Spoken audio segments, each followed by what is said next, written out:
Kita awali dengan isu viral. Pemirsa, isu viral pertama datang dari Amerika Serikat yang berencana mewajibkan warga negara asing yang mengajukan visa bisnis atau pariwisata untuk membayar uang jaminan hingga 15.000 dolar Amerika atau sekitar 245 juta rupiah. Ya, pemirsa, syarat uang jaminan ini mungkin diwajibkan bagi wisatawan dari negara-negara yang diidentifikasi oleh Departemen Luar Negeri memiliki tingkat overstay visa yang tinggi atau informasi penyaringan dan verifikasi yang kurang memadai. Menurut pemberitahuan tersebut. Ya, kita lihat bagaimana kemudian komentar terkait isu viral kita yang pertama. Yang pertama datang dari @widionochin.iai ya. Kita lihat ini yang pertama.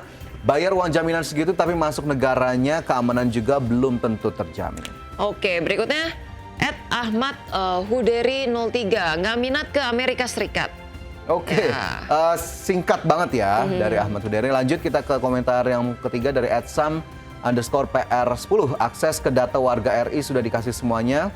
Kok masih patok harga tinggi sih, Paman? Gimana nih, Cak, soal isu viral kita yang pertama, Iya, Cak? ini kan dipatok sekitar untuk visa aja 245 juta rupiah ya. Ini kemudian untuk bagaimana untuk wisatawan yang ingin memperpanjang gitu ya. Kemudian juga mereka-mereka yang niatnya mungkin untuk edukasi atau bisnis gitu ya. Gimana ini mungkin ada concern terkait dengan bagaimana Trump memperketat lagi sistem imigrasinya. Tapi mungkin kalau terkait visa gini kan akhirnya yang terdampak kayaknya lebih luas ya daripada sekedar mereka-mereka yang terlibat dengan imigrasi. Ya, begitu mungkin kita harus tunggu begitu ya. Negara-negara mana saja yang mungkin dispesifikan oleh pemerintah Amerika Serikat. Apakah kemudian untuk semua negara atau justru ada negara-negara tertentu sebagai tindakan Trump untuk memperketat warga negara asing yang masuk. Tapi kalau memang untuk pelajar begitu setuju sekali begitu ya, Ca. Yang penting ada asuransi begitu ya, ada jaminan keamanan dan lain-lain selain tadi uang yang cukup besar yang harus dijadikan jaminan dalam mengajukan visa. Ya, kita ke isu viral berikutnya. Pemirsa, pemerintah India mengisyaratkan akan terus membeli minyak Rusia meskipun menghadapi ancaman tarif tinggi dari Amerika Serikat. Sejumlah sumber mengatakan Perdana Menteri Narendra Modi belum memberikan instruksi kepada kilang minyak India untuk berhenti membeli minyak Rusia.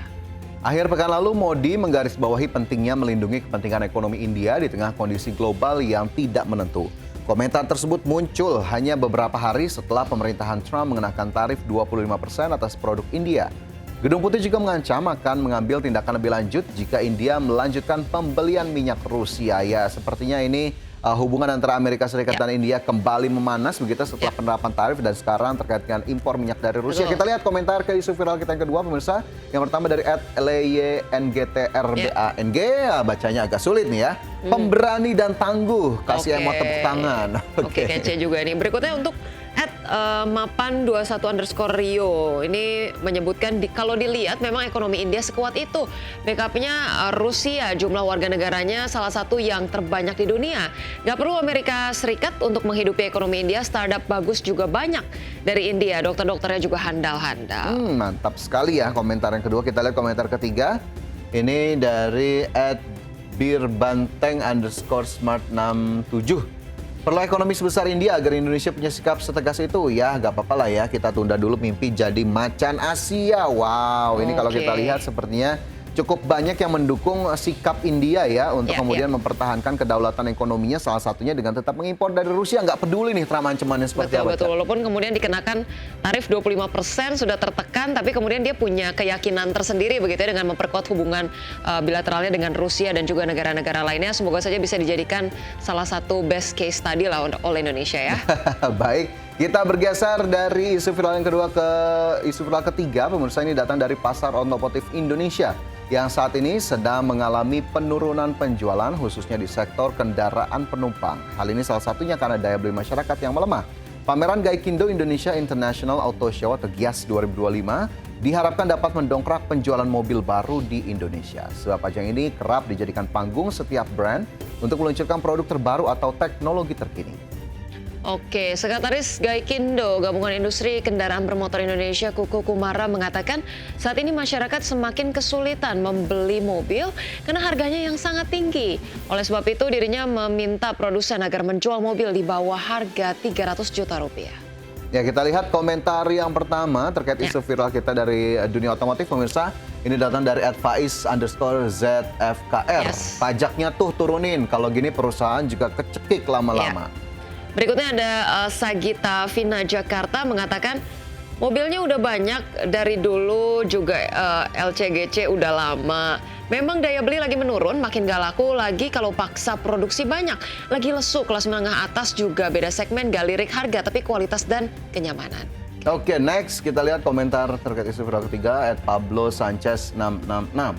Pada dasarnya rata-rata mobil itu under 300 juta semua, yang nyekek itu pajaknya. Gaikindo ke pemerintah harusnya minta relaksasi PPNBM dan lain-lain.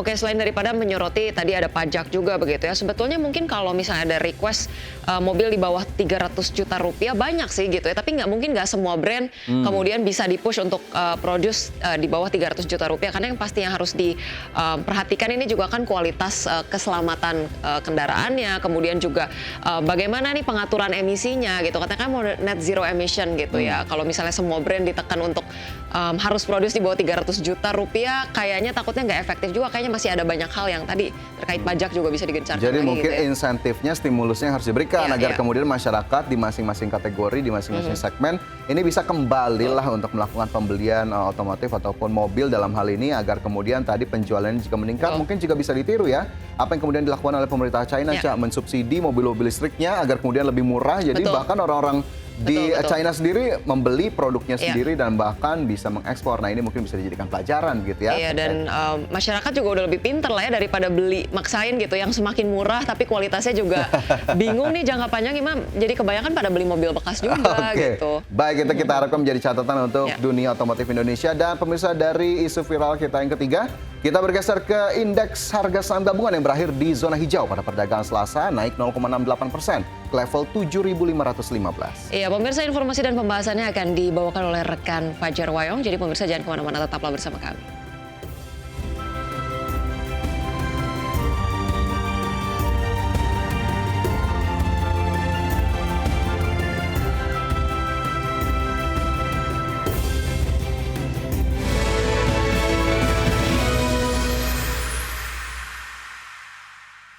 Kembali bersama kami di Market Buzz, pemirsa, indeks harga saham gabungan ditutup menguat dan bertahan di level 7.500-an di perdagangan Selasa. IHSG ditopang kebangkitan saham perbankan Big Caps di tengah rilis data pertumbuhan ekonomi Indonesia kuartal 2 2025 yang jauh di atas ekspektasi. Indeks harga saham gabungan ditutup menguat 0,68% ke level 7.515,18 di akhir perdagangan Selasa. Indeks sektoral dengan kenaikan terbesar adalah sektor barang konsumen siklikal melesat 3,72%, sektor keuangan naik 1,32% dan sektor properti melaju 1,11%. Sedangkan indeks sektoral yang melemah adalah sektor barang baku turun 1,11%, sektor perindustrian melemah 0,25% dan sektor infrastruktur koreksi 0,13%. Saham emiten tambang Grup Salim AMMN menjadi penopang utama kinerja IHSG dengan tutup menguat 5,19% di level Rp7.600 per saham dengan sumbangsi 11,75 indeks poin ke penguatan IHSG. AMMN menguat signifikan usai turun dalam di Senin dan jadi pemberat utama IHSG. Kemudian susul 3 emiten perbankan terbesar diantaranya saham BBCA ditutup naik 1,81% ke level Rp8.425 per saham menyumbang 10,7 indeks poin ke IHSG. Saham BMRI yang menguat 2,81% ke level Rp4.750 per saham dan menyumbang kenaikan 11,38 indeks poin. Dan saham BBRI naik 0,81% ke level Rp3.740 per saham, menyumbang 7,47 indeks poin. Diketahui ekonomi Indonesia di kuartal 2 2025 tumbuh tinggi. Badan Pusat Statistik mencatat pertumbuhan ekonomi kuartal 2 2025 sebesar 5,12% secara tahunan. Pertumbuhan ini sedikit lebih tinggi dari kuartal 1 2025 di 4,87%. Pertumbuhan ini berada di atas rata-rata angka psikologi RI di 5%. Dari global sinyal dovish menguat setelah Gubernur The Fed Bank of Francisco Merridaly menilai waktu pemangkasan suku bunga sudah semakin dekat di tengah pasar tenaga kerja Amerika sedang melemah dan tidak ada tanda-tanda inflasi berkelanjutan akibat tarif. Dari bagi sumber untuk KDS Channel. Defisit neraca perdagangan Amerika Serikat turun tajam pada Juni 2025 seiring dengan penurunan impor jelang pemberlakuan tarif Trump. Defisit neraca perdagangan Juni turun 16% dibandingkan bulan sebelumnya menjadi 60,2 miliar dolar Amerika Serikat. Defisit neraca perdagangan Amerika Serikat turun tajam pada Juni 2025 ke level terendah sejak September 2023, seiring dengan penurunan impor jelang pemberlakuan tarif Trump. Data Departemen Perdagangan menunjukkan defisit neraca perdagangan barang dan jasa turun 16% dibandingkan bulan sebelumnya, menjadi 60,2 miliar dolar Amerika Serikat. Angka tersebut lebih kecil dari proyeksi median dalam survei Bloomberg yang memperkirakan defisit sebesar 61 miliar dolar. Nilai impor Amerika Serikat tercatat turun 3,7%, mencatatkan nilai terendah sejak Maret 2024, sementara ekspor juga melemah, namun dalam besaran yang lebih kecil. Data ini belum disesuaikan terhadap inflasi. Impor barang konsumsi merosot ke level terendah sejak September 2020.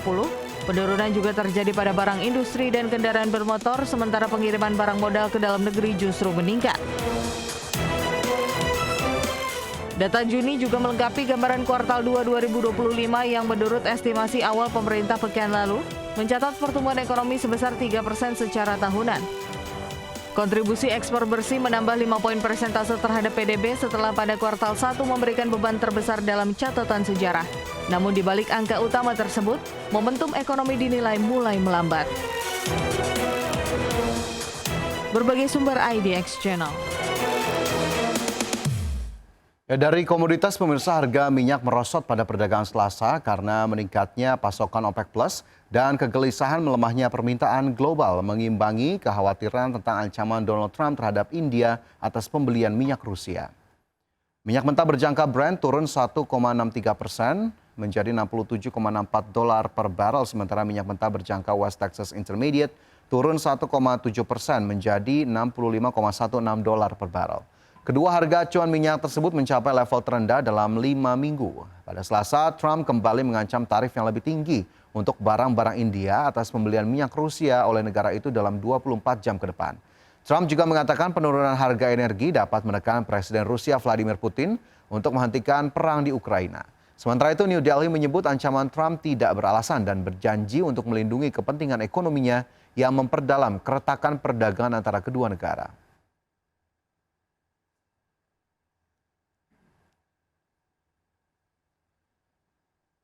Ya, selanjutnya dari pergerakan bursa global, pemirsa, bursa Wall Street berakhir di zona merah pada perdagangan Selasa karena investor mempertimbangkan dampak tarif setelah sejumlah perusahaan menyebutkan bea masuk perdagangan dalam laporan keuangan atau prospek mereka.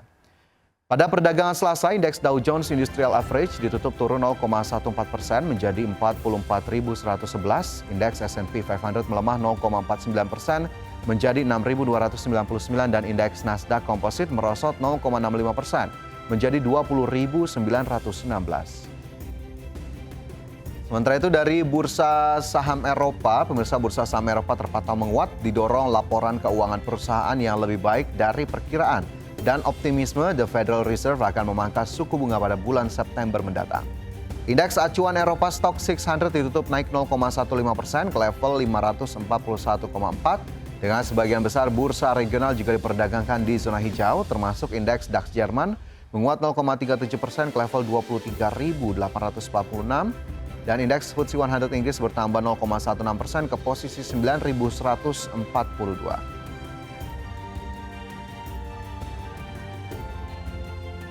Dan selanjutnya kita ulas bagaimana kemudian posisi terkini dari indeks harga saham gabungan dan juga proyeksi terdekat dari IHSG. Bersama kami sudah tersambung melalui line Zoom dengan Bapak Arya Santoso, Presiden Direktur CSA Institute. Pak Arya, selamat pagi, gimana kabarnya Pak?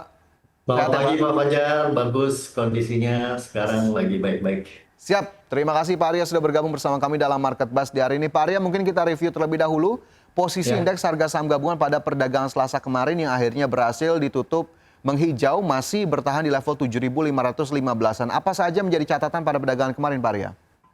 Ya, kita perhatikan bahwa memang di perdagangan kemarin ya masih konsolidasi menguat dibandingkan hari sebelumnya. Jadi kita lihat di hari Senin itu memang melemah ya, tetapi di hari Selasa itu terjadi penguatan, masih di level konsolidasi untuk kembali menembus level puncak sebelumnya, yaitu ada di kisaran 7680 ya. Saat ini support di kisaran 7400, kelihatannya masih akan bertahan di kisaran range 7400 sampai 7600 dulu. Oke, tapi kemudian jika kita lihat level tadi dan juga kita lihat juga bagaimana kemudian potensinya di hari ini, masih cukup rapuh untuk koreksi lagi atau justru momentumnya untuk melanjutkan penguatan, Pak Arya? Ya, sementara ini kita perhatikan bahwa level 7.400 masih perlu diuji ya. Jadi ada kemungkinan memang kalau pelemahan ke level itu ya, tetapi kondisi saat ini kita perhatikan ada berita baik ya. Jadi berita baik ini kemungkinan akan menahan penurunan juga ya. Jadi boleh dikatakan lebih cenderung bergerak mix ya di area-area 7.400 sampai 7.600. Oke, mix di area 7.400 hingga 7.600 masih perlu diuji kembali level 7.400 seiring IHSG yang memang kemarin ditutup di level 7.515. Nah, tadi Pak Arya sebetulnya sudah menyinggung sedikit ada kabar baik. Nah, mungkin kita spesifikkan saja begitu ya. Salah satunya ada rilis data pertumbuhan ekonomi Indonesia di kuartal 2 yang bahkan tumbuh 5,12% secara year on year. Tapi saya kutip sedikit Pak Arya, sejumlah ekonom justru agak terkejut dengan data ini. Nah, Pak Arya sendiri ataupun analis sendiri melihatnya seperti apa? Apakah memang ini masih cukup realistis atau justru sudah kita apresiasi saja berarti ekonomi kita berjalan cukup baik di kuartal 2 ini? Ya, kalau kita lihat dari angka GDP growth ya, GDP growth itu kan akhirnya keluar di atas ekspektasi pasar. Ekspektasi pasar di kisaran 5%, ternyata keluarnya di 5,12%. Sedangkan konsensus analis itu di kisaran 4,8% year on year sebenarnya. Nah, ini menunjukkan tuh ekonomi kita tetap resilient di tengah ketidakpastian global ya. Ini mendukung fundamental makro, memberikan juga visible anchor bagi investor, investor institusi khususnya ya, dalam jangka menengah panjang. Yang menarik itu sebenarnya adalah lonjakan angka ekspor dan impor ya. Ini disebabkan kita melihat bahwa ada penetapan tarif ya, itu mengejar di bulan Agustus sehingga shipping atau ekspor itu juga mengejar ya, sehingga ada lonjakan pertumbuhan sampai ke 10,67 yang tadinya cuma 6,46%. Kita lihat juga sepertinya untuk mengejar tarif itu impor juga meningkat jauh ya, jadi dari yang 4,17% menjadi 11,65%. Jadi di sini ada sesuatu yang nggak biasa ya, karena ada sentimen dari penetapan tarif yang baru. Oke, belum lagi dari data yang dirilis terkait dengan pertumbuhan ekonomi, ini akselerasi investasi disebut BPS juga menjadi pendorong pertumbuhan ekonomi di kuartal 2. Tapi rilis data seperti ini Pak Arya biasanya mempengaruhinya jangka pendek saja atau menengah atau justru cukup panjang selama tahun 2025 akhirnya investor cukup yakin untuk di pasar saham Indonesia? Ya, sebenarnya kalau yang melihat cuma jangka pendek aja, ini kan temporer ya. Kita perhatikan karena ada kondisi sentimen seperti penetapan tarif sehingga tiba-tiba ada lonjakan ekspor impor, ya, kemudian growth terlihat lebih besar. Kita masih melihat bahwa kemungkinan di kuartal berikutnya itu akan menjadi suatu penentu ya, karena boleh dikatakan ini sentimen jangka pendek. Jangka menengah panjang memang perlu keberlanjutan atau sustainability, sejauh mana growth dari GDP ini bisa dipertahankan, apakah memang bisa mengejar di atas konsensus lagi di kuartal berikutnya, itu yang akan menjadi suatu sentimen jangka panjang. Oke, jadi memang ini menjadi sentimen yang tentunya diperhatikan oleh pasar, tapi kita harus kembali lihat di kuartal 3 seperti apa dan juga di kuartal 4 2025 agar kemudian bisa menjadi faktor pendorong dari indeks harga saham gabungan. Meskipun di satu sisi ada sentimen positif Pak Arya, tapi sentimen negatifnya ini terlihat dari sisi mana ini? Apakah kemudian eksternal masih cukup mendominasi atau justru domestik juga masih ada yang cukup diperhatikan oleh pelaku pasar? Arya. Ya, sebenarnya di domestik juga kita melihat bahwa masih cukup baik ya untuk landasan earning, karena pertumbuhan GDP ini juga ada didukung oleh investasi baik dari foreign direct investment atau capex ya untuk domestik. Ini sebenarnya cermin kegiatan bisnis yang juga meningkat. Jadi kalau korporasi ini menggunakan dana bisa efisien, maka bottom line earning itu bisa tumbuh di second half. Jadi ya biasa tekanannya di biaya bahan baku global dan volatilitas nilai tukar rupiah yang itu perlu diwaspadai. Oke, itu yang menjadi catatan tersendiri begitu ya dari sisi domestik. Lantas ini juga ada spekulasi terbaru Pak Arya, terutama dari bursa Eropa yang kemarin juga ditutup yang hijau seiring dengan optimisme The Federal Reserve yang berpotensi atau digadang-gadang akan melakukan pemangkasan suku bunga pada September mendatang. Nah, ini seberapa besar kemudian cukup berpengaruh pada pasar saham dalam negeri. Pak Ari, apakah kemudian hanya ekspektasi yang ditunggu-tunggu saja atau justru jika memang benar-benar dilakukan akhirnya akan menjadi booster baru bagi indeks harga saham gabungan?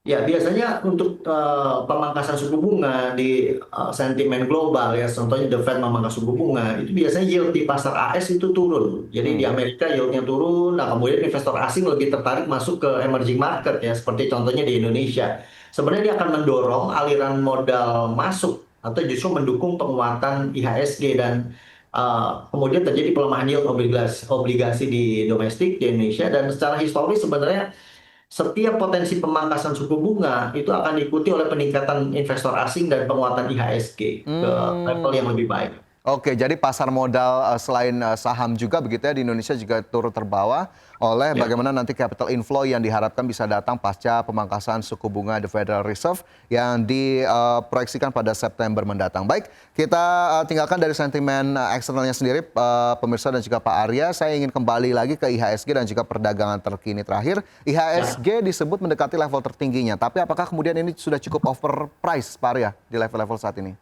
Ya, nah ini menarik ya karena IHSG itu udah mendekati level tertingginya yaitu di 7910 ya 7910. Memang kelihatannya mendekati puncak rekor ya. Secara valuasi agregat itu forward PE-nya sekitar 13 kali, 13-14 kali. Masih cukup wajar relatif ya terhadap yield obligasi dan kita banding dengan market di Asia. Tapi beberapa saham unggulan saja itu yang memang udah over value ya. Sementara saham-saham yang small cap, mid caps itu masih menawarkan potensi upside yang cukup luas ya. Jadi nggak secara menyeluruh overpriced. Namun kita bisa seleksi saham-saham ya itu yang secara individual ya. Kita lihat lagi valuasinya per saham. Kebanyakan belum overpriced. Hanya beberapa saham-saham unggulan yang volumenya cukup besar diperdagangkan dan menggerakkan indeks harga saham gabungan itu memang agak-agak over value, tapi masih banyak yang murah juga.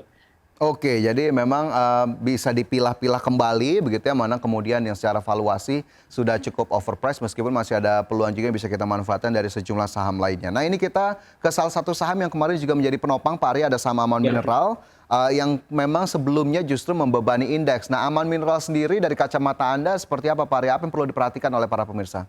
Ya, ini menarik ya karena bobotnya itu dia menjadi top 7 ya. Jadi urutan ketujuh dari bobot ya, bobot terhadap IHSG itu bobotnya sekitar 4% terhadap IHSG. Jadi memang karena bobotnya cukup besar ketika turun dalam itu memang membebani IHSG dan kemudian ketika ada kenaikan lagi dia menjadi leading yang boleh dikatakan penggerak ya.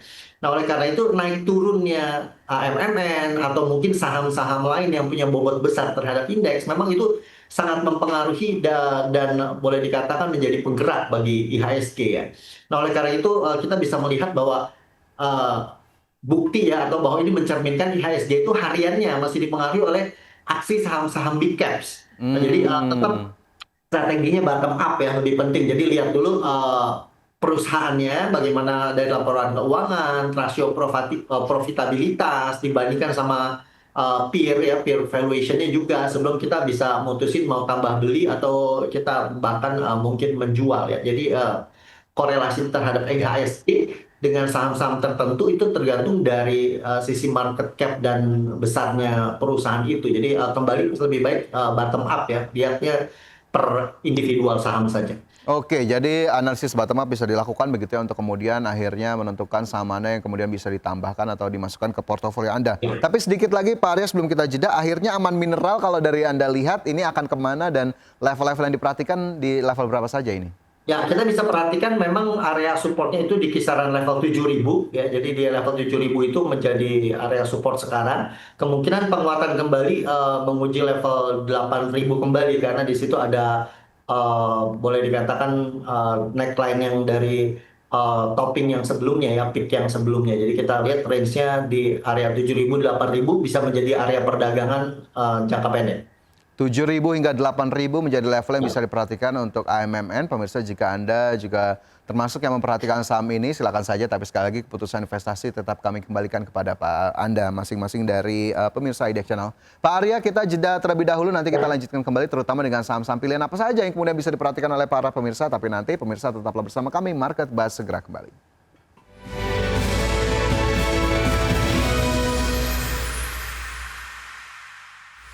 Kembali bersama kami dalam Market Buzz, pemirsa, dan sebelum kita lanjutkan ulasan kita di hari ini, kita akan cermati terlebih dahulu bagaimana posisi indeks harga saham gabungan pada pembukaan perdagangan di pukul 9 waktu Indonesia Barat. Terpantau pemirsa dari IHSG ini kembali bergerak di zona penguatan. Terpantau dari indeks harga saham gabungan masih bergerak di level 7.500-an, tepatnya 7.529, menguat 0,11%. Dan jika kita lihat ini dari sisi pergerakan sektoral, sektor basic ataupun industri dasar ini masih menguat, memimpin penguatan naik 0,77%, energi naik 0,61%, cyclical ini naik 0,3%, transportasi dan logistik menguat 0,3%, teknologi ini juga bergerak menghijau 0,1%, sementara sektor keuangan juga menguat 0,02%. Adapun sektor-sektor yang justru mengalami pelemahan di tengah penguatan IHSG, ada sektor kesehatan, industri, dan juga non-cyclical serta properti ini terpantau juga melemah. Sementara dari sisi saham-saham top gainers, pada pembukaan perdagangan ada saham seperti Coin yang mencatatkan penguatan double digit 16%, BRMS naik 2,86%, Cuan naik 3,4%, PGEO ini naik 3,1%, Film, Energi, M-Sky, Mina, Toba, PTRO. Kemudian dari sisi top losers, ini jika kita cermati juga ada saham seperti MBMA, Telkom, KPI, GBBNI turun 1,42%, Astra International juga melemah, Akra, BKSL, BCAP, Avia, dan juga UNVR.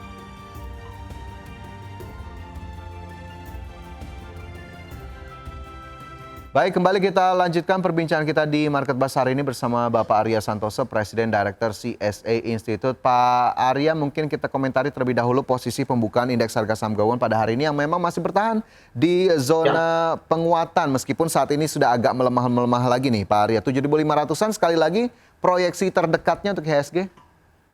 Ya, kita masih perhatikan bahwa kemungkinan akan mengarah ke level 7.000, kembali ke 7.600 ya. Jadi kita lihat bahwa sekarang pergerakannya support di area 7.500 ya, kita lihat range-nya kemungkinan juga masih mungkin menguji di 7.463 ya. Jadi kita lihat range-nya di 7.463 sampai 7.600.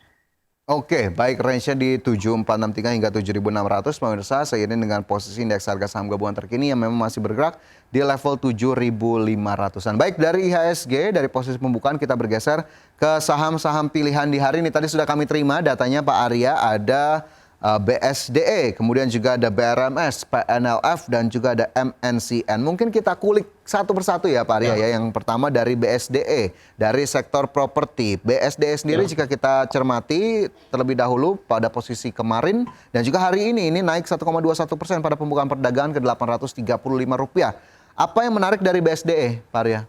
BSD ini menarik karena di sektor properti ya, kita melihat memang tidak terlalu agresif ya, tetapi kita melihat bahwa di pergerakan harga sahamnya sudah cukup murah, bottoming di level support ya di kisaran 780 ya atau kisaran 800. Itu merupakan level akumulasi beli yang cukup menarik, membentuk fase 1 akumulasi ya. Kemungkinan setelah ini akan terjadi masuk ke fase 2 di public participation, sehingga ada penguatan kembali ke level 880 atau bahkan ke level 920. Di sini ada potensi upside yang cukup menarik seiring dengan kemungkinan meningkatnya revenue juga di kuartal 3 dan kuartal 4 dari penjualan rumah-rumah yang mengikuti selera market yang ada di saat ini. Oke, 880 hingga 920 terpantau bisa ditempuh oleh BSDE. Tapi BSDE ini sih cocoknya untuk pendek, menengah, atau panjang, Pak Arya? Ya, sebenarnya kalau untuk investasi jangka panjang juga masih cukup menarik. Ya, kita memanfaatkan momentum jangka pendek. Namun untuk jangka menengah panjang cukup menarik karena di level sekarang relatif cukup murah secara valuasinya. Oke, cukup murah valuasi BSDE. Pemirsa, tadi menurut Pak Arya yang sekarang bergerak di level 825 dengan kapitalisasi pasar 17,46 triliun rupiah menjadi salah satu saham pilihan di hari ini. Kita bergeser ke saham pilihan kedua, ada BRMS di sana. Nah, ini juga BRMS dari sektor yang cukup berbeda dari BSDE tadi. Pak Arya, apa saja yang bisa diperhatikan untuk BRMS? Nah, di BRMS ini cukup menarik ya, kita melihat di dalam pergerakan sekundernya ini ada suatu tren naik ya, tren naik kita lihat dari mulai bulan Maret sampai ke sekarang. Jadi sudah terjadi 4 sampai 4 sampai 5 bulan ya.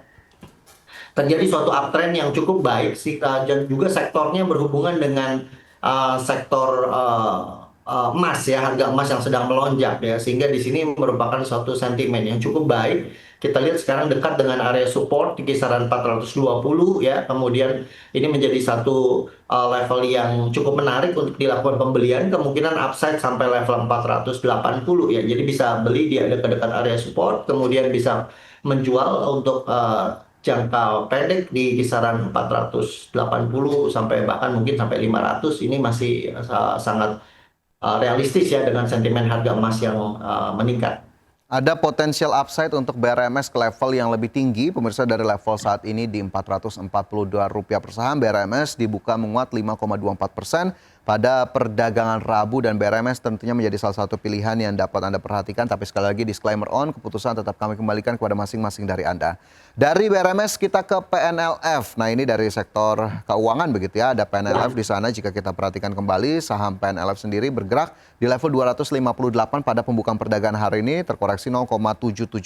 Lantas level berapa lagi yang bisa kemudian diperhatikan atau menjadi level entry terdekat untuk PNLF, Pak Arya?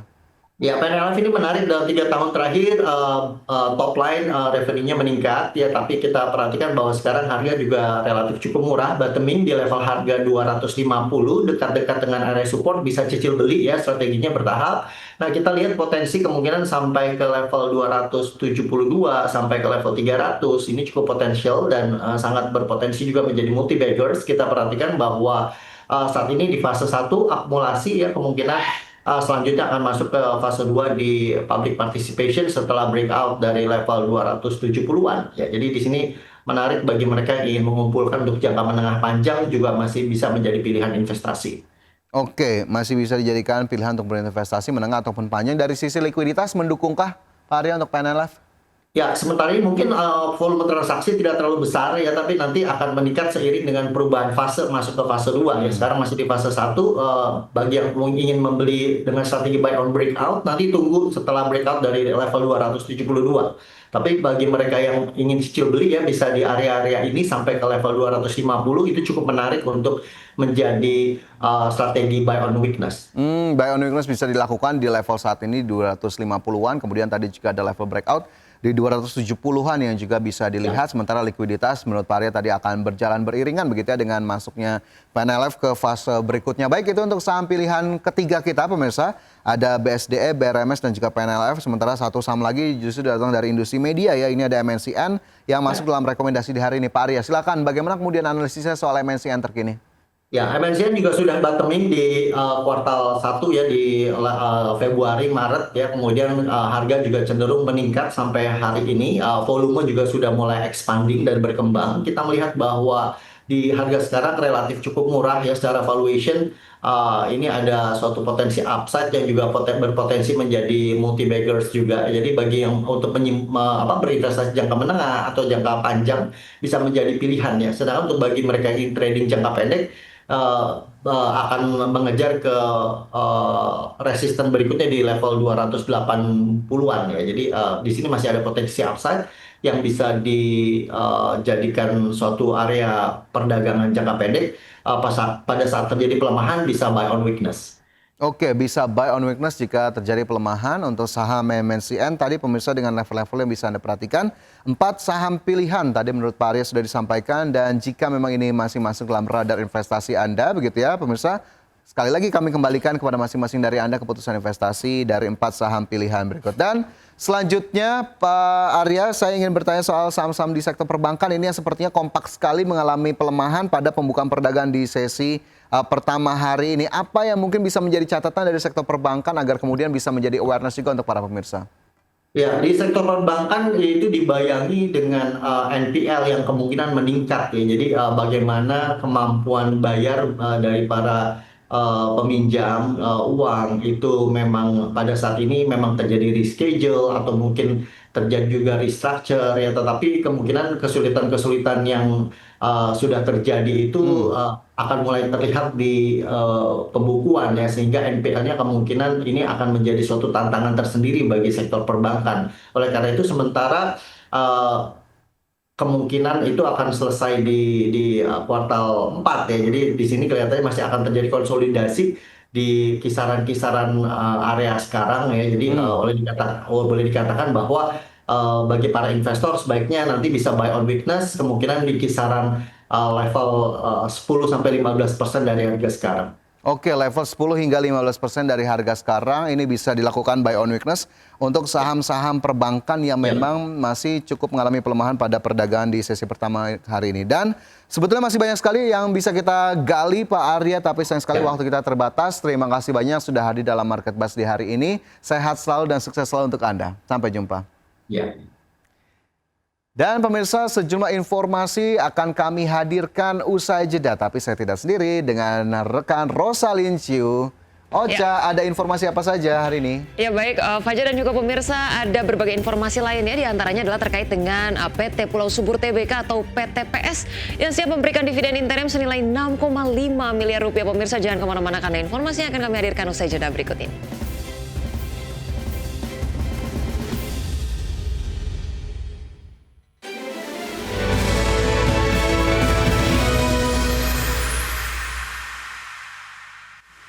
Kembali bersama kami dalam Market Buzz, pemirsa, kita ke informasi Emiten. Emiten Perkebunan Kelapa Sawit PT Pulau Subur Tbk atau PTPS menyampaikan rencana pembagian dividen interim untuk periode tahun buku 2025. Ya, keputusan pembagian dividen interim disebut sesuai dengan kesepakatan Dewan Direksi yang telah disetujui Dewan Komisaris pada tanggal 4 Agustus 2025 lalu. PTPS akan memberikan dividen interim senilai 6,5 miliar rupiah atau Rp3 per saham. PTPS akan melakukan pembayaran dividen pada tanggal 27 Agustus 2025, data keuangan per 30 Juni 2025, yang mendasari pembagian dividen antara lain laba bersih yang didapat diatribusikan kepada entitas induk 15,4 miliar rupiah. Saldo laba yang ditahan yang tidak dibatasi penggunaannya 58,69 miliar rupiah serta total ekuitas perusahaan 192,33 miliar rupiah. PTPS berdiri sejak 1980 di Palembang dan memulai usahanya di bidang perkebunan, peternakan, dan perikanan. Seiring semakin meningkatnya tren permintaan terhadap minyak kelapa sawit, PTPS menangkap peluang dan memutuskan untuk fokus pada pengembangan kelapa sawit hingga kini.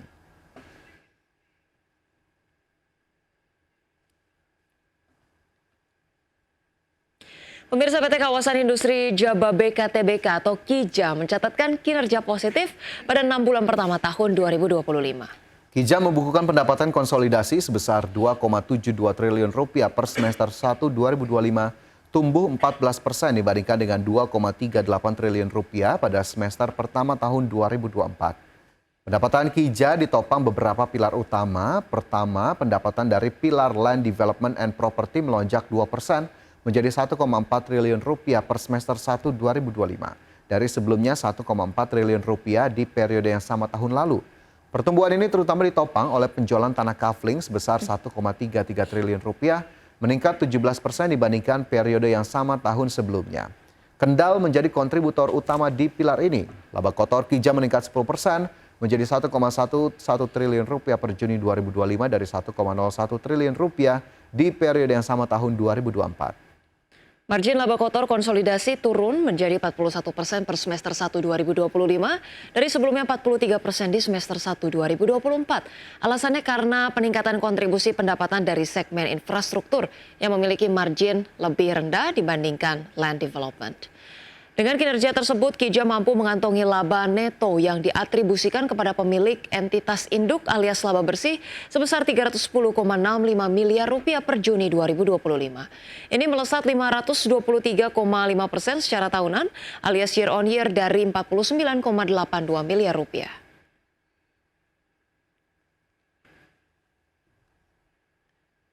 Emiten penyedia jasa dan fasilitas perjalanan PT Arsi Buana Travelindo Tbk mencatatkan pertumbuhan pendapatan pada semester 1 2025 yang ditopang oleh peningkatan bisnis hotel. Total pendapatan perseroan mencapai 521,77 miliar rupiah, tumbuh 21% dibandingkan periode yang sama di tahun sebelumnya. Kontribusi segmen hotel mencapai 478,74 miliar rupiah atau 92% dari total pendapatan, meningkat dibandingkan capaian pada semester 1 2024. Ya, adapun pendapatan dari tiket pesawat dan paket umroh masing-masing sebesar 33,18 miliar rupiah dan 9,85 miliar rupiah.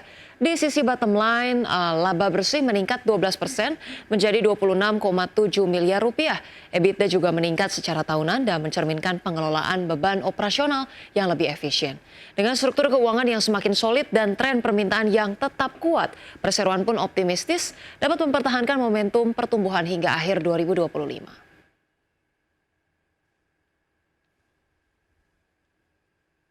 Pemirsa, emiten retail milik Grup Salim PT Indo Retail Makmur International Tbk atau DNET melaporkan kenaikan kinerja keuangan yang signifikan di paruh pertama tahun ini. Ya, DNET sukses mencetak laba 65 miliar rupiah pada semester 1 2025, tumbuh 21,52% secara tahunan. Emiten retail milik Grup Salim PT Indo Retail Makmur International Tbk melaporkan kenaikan kinerja keuangan yang signifikan di paruh pertama tahun ini. Emiten berkode saham DNET ini sukses mencetak laba 540,65 miliar rupiah pada semester 1 2025, tumbuh 21,52% secara tahunan.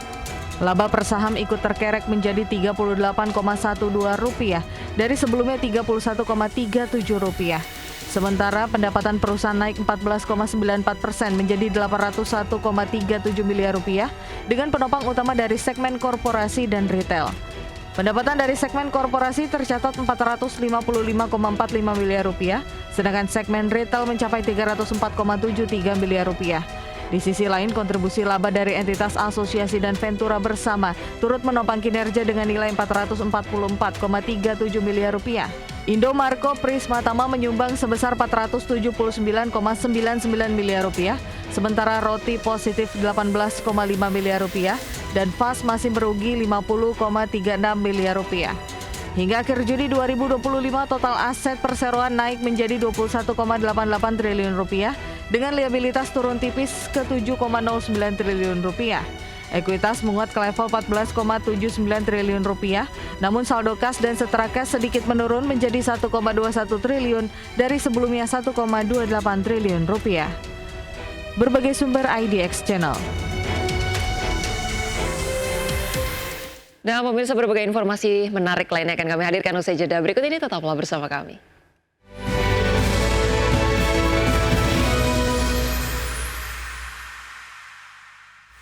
Masih bersama kami di Market Buzz, pemirsa, kinerja pertumbuhan ekonomi kuartal 2 2025 tumbuh sebesar 5,12%. Iya, Badan Pusat Statistik mencatatkan terdapat 5 sektor ekonomi yang menjadi pendorong pertumbuhan secara positif. Badan Pusat Statistik mencatat bahwa ekonomi tumbuh sebesar 5,12% di kuartal 2 2025, jauh lebih tinggi dibanding proyeksi di angka 4,8%. BPS mencatat terdapat 5 sektor yang menjadi pendorong pertumbuhan ekonomi di kuartal 2 ini. Kelima sektor tersebut, sektor manufaktur, sektor pertanian, pertambangan, sektor konstruksi, serta sektor perdagangan. Tercatat sektor manufaktur pada kuartal 2 2025 tumbuh sebesar 18,67%. Sektor pertanian tumbuh 13,83%, sementara sektor perdagangan tercatat tumbuh 13,02%.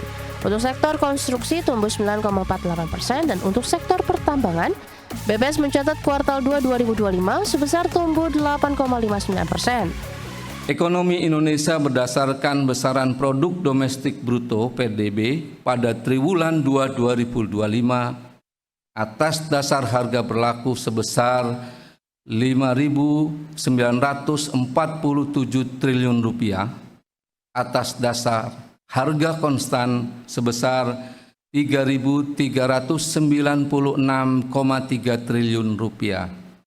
Sehingga pertumbuhan ekonomi Indonesia pada triwulan 2 2025 bila dibandingkan dengan triwulan 2 tahun 2024 atau secara year on year tumbuh sebesar 5,12%.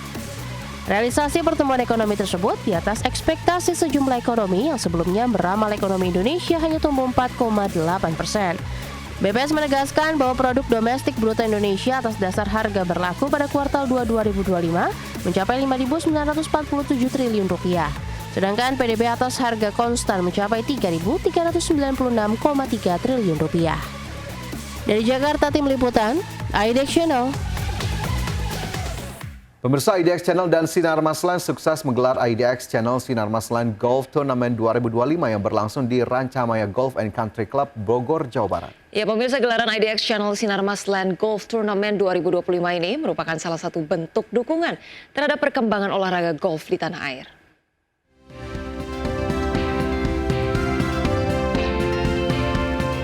IDX Channel dan Sinar Masland sukses menggelar IDX Channel Sinar Masland Golf Tournament 2025 yang berlangsung di Rancamaya Golf and Country Club Bogor, Jawa Barat. Event yang digelar keempat kalinya ini diikuti 144 peserta dari stakeholders pasar modal dan juga pelaku usaha. Vice President Corporate Communication Sinar Masland Atika Sundaria menyebut, gelaran IDX Channel Sinar Masland Golf Tournament 2025 ini merupakan salah satu bentuk dukungan terhadap perkembangan olahraga golf di tanah air. Atika meyakini ke depan akan semakin banyak masyarakat yang menekuni olahraga golf. Sebagai salah satu bentuk support kami terhadap perkembangan olahraga golf di tanah air, yaitu kami kerap mengadakan sejumlah event turnamen golf supaya masyarakat lebih banyak mengikuti olahraga ini dan juga lebih familiar. Karena saya lihat waktu zaman dulu kan ya, itu olahraga golf perspektifnya atau stigmanya hanya kaum dahaf saja gitu kan ya. Tapi saya lihat makin kesini makin banyak masyarakat yang ingin menekuni olahraga ini. Gelaran IDX Channel Sinar Masland Golf Tournament 2025 yang diikuti sebanyak 144 peserta ini memperebutkan hadiah untuk berbagai kategori seperti Best Net Overall, Best Gross Overall, Best Ladies, Longest Drive, Nearest to the Line, Nearest to the Pin, dan kategori-kategori lainnya. Dari Bogor, Jawa Barat, Rizky Ihwal, Rizky Solehudin, IDX Channel.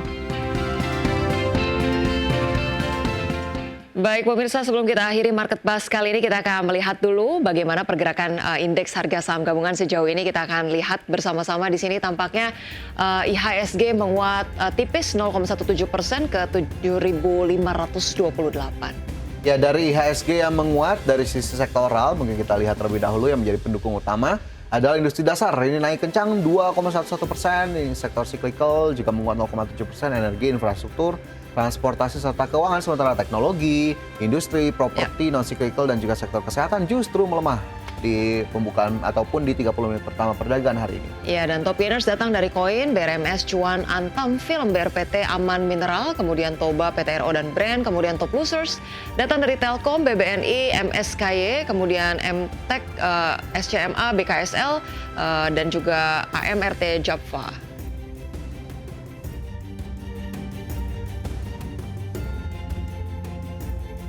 Baik pemirsa, 60 menit sudah kami menemani Anda dalam Market Buzz dan semoga pembahasan hari ini dapat menjadi referensi dan sumber informasi untuk Anda. Dan tetap perbaharui terus informasi Anda hanya di IDX Channel, your trustworthy and comprehensive investment reference. Jangan lupa saksikan IDX Precision Closing yang tayang pada pukul 12 waktu Indonesia Barat. Karena urusan masa depan harus terdepan. Aku investor saham, saya Fajar Wayong. Dan saya Rosalyn Chu, pemirsa kami pamit undur diri. Terima kasih dan sampai jumpa.